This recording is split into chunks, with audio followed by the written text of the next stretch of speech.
राज्यातील 6 जिल्हा परिषद आणि 44 पंचायत समित्यांवर प्रशासक नियुक्तीबाबत अधिसूचना जारी। वाशिम, नागपूर, अकोला, धुळे, नंदुरबार आणि पालघर जिल्हा परिषदेवर प्रशासक नेमले जाणार।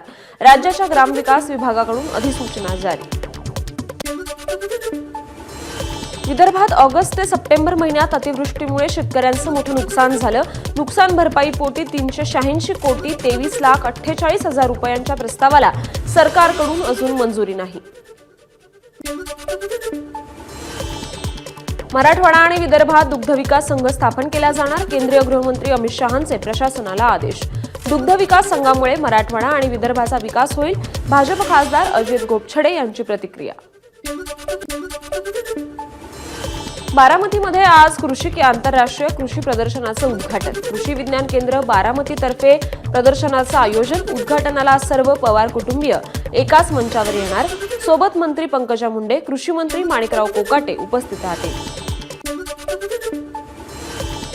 कोल्हापुरातील काळम्मावाडी धरण गळतीच्या दुरुस्तीचं काम सुरू। 3 टप्प्यात करण्यात येणार दुरुस्तीचं काम। धरणाच्या मुख्य भिंतीमध्ये 6 मीटर खोल ग्राउंडिंग केलं जाणार। ऑनलाईन फसवणूक करणाऱ्या टोळीला मुंबई पोलिसांनी पकडलं। अमरावतीच्या दर्यापुरात छापे टाकून 12 तरुणांच्या टोळीला ताब्यात घेण्यात आलं।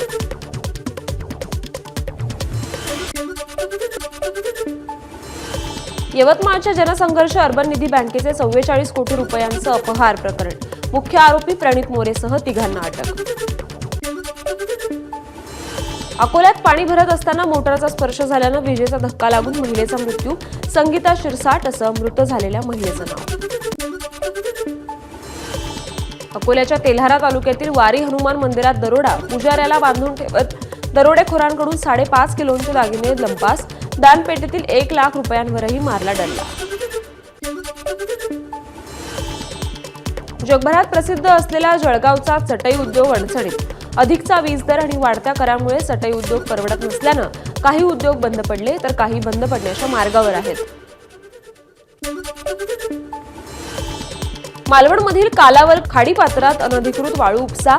उत्खनन थांबवण्यासाठी प्रशासनाकडे वारंवार अर्ज करूनही कारवाई न झाल्यानं संतप्त ग्रामस्थांचं आंदोलन। अनधिकृत वाळू उपसा थांबवण्याची मागणी केली।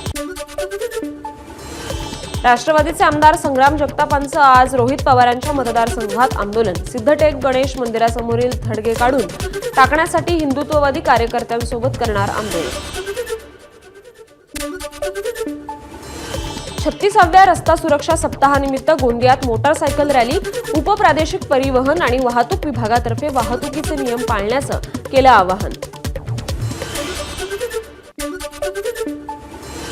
बुलढाण्यातील शेतकरी दीपक पाटलांनी धुमधडाक्यात साजरा केला आपल्या बैलाचा वाढदिवस। वाढदिवसानिमित्त केक कापून दिलं गाव जेवण।